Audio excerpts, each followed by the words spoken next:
What's up, everybody? So in this past week, I came across this very interesting tweet by Warren Sharp on Twitter, and he basically posted the wide receiver rooms in the NFL, how much each team is paying their wide receiver room, basically by cap hit in 2023, and ranks them from most expensive to least expensive. The Rams are at the top at about $52-ish million. The Packers are actually at the very bottom, 32nd, the least expensive wide receiver room in the NFL.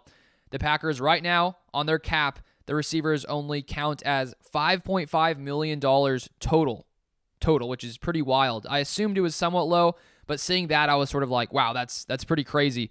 So I want to look at that, and when we look at that and the fact that Jordan Love is coming in here in 2023, the question is, do the Packers need to be doing more in that wide receiver room? So I want to give my thoughts on that. So first off, one of the biggest reasons, of course, that we're paying the receivers such a small amount of money is because right now most of the receivers on our roster are on rookie contracts. And so, of course, when you draft a player, even though they may be very talented, they still have pretty small contracts when you compare it to the rest of the NFL. So let me pull up right now the 5 receivers who are being paid by the Packers on their cap for 2023.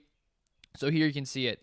Christian Watson, $2.1 million. Romeo Doubs, $1.04 million. Samori Toure, $889,000. Jeff Cotton, who honestly, I had forgotten he was on this roster. He was signed to the practice squad last November, and then he was also signed to a futures contract in January. So Jeff Cotton, who was an undrafted free agent back in 2020, I believe it was, with the Chargers, he is also on this roster. And then Bo Melton, $750,000. He was the Seahawks' 7th-round draft pick last year. So first off, Christian Watson and Romeo Doubs, even though they're being paid that amount of money, I think they're obviously much better than that if they were to have an actual contract.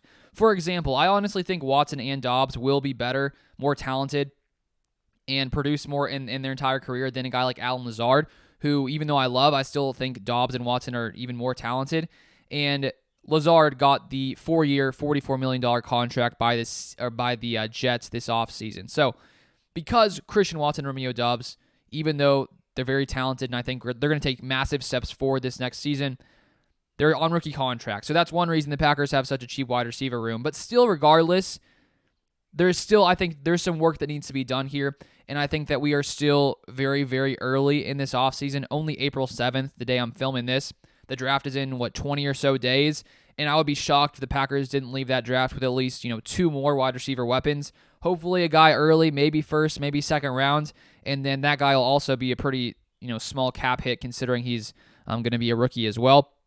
But then when I do look at this, I really want the Packers to add some kind of veteran wide receiver because I think that just to give Jordan Love as much ammo as possible, as many weapons as possible, I hope the Packers can find someone out there who has some more experience, can teach these receivers even more as they go into their, second and third year. And I just think to have a veteran presence there will greatly help not only the receivers, the young receivers who they can learn from whoever this could be, but also for Jordan Love, who I think can have a guy who maybe knows a little more what he's doing. And one guy I talked about recently in a video was Jarvis Landry. He does have some injury concern, but I think that he can be a valuable asset if the Packers decided to sign him, bring him in on maybe a cheap kind of contract. But overall, I don't think it's that big of an issue. I think it looks worse when you just hear it at first than it actually is because of these receivers on their rookie contracts. But if the Packers do nothing else before the season starts, that's definitely a big problem. But as I said, we're early in the offseason still somewhat, and the draft is coming up. We'll definitely add some weapons there. And Brian Gutekunst in the past does like to find cheap value, for lots of positions when it comes to, May, June, July, guys who didn't get picked up right when free agency started.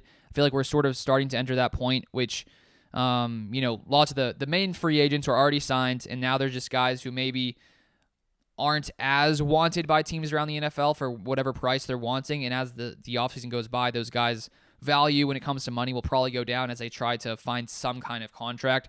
So I would assume the Packers find some veteran receiver. And when we do look at the Jets-Packers trade, one thing talked about a lot has been Corey Davis, who has been in New York for a while now. He could be a valuable veteran to come in here and at least provide, some more depth on this Packers wide receiver room. But I just wanted to share that interesting tidbit. And also, too, I've been writing a little bit more for my Packers newsletter. So you guys who are subscribed have been getting those this past week. So if you would like to receive those as well, I talk about lots of different things. Sometimes before I make these videos, I send out the newsletter first, and then I come and talk about it on here. So if you want to receive those, you can click the link down below, sign up, put your email in, and then you'll get the newsletter anytime I send it out. So feel free to subscribe to that, subscribe to the channel if you want to stay up to date with all things Packers. But that's all I have for this video.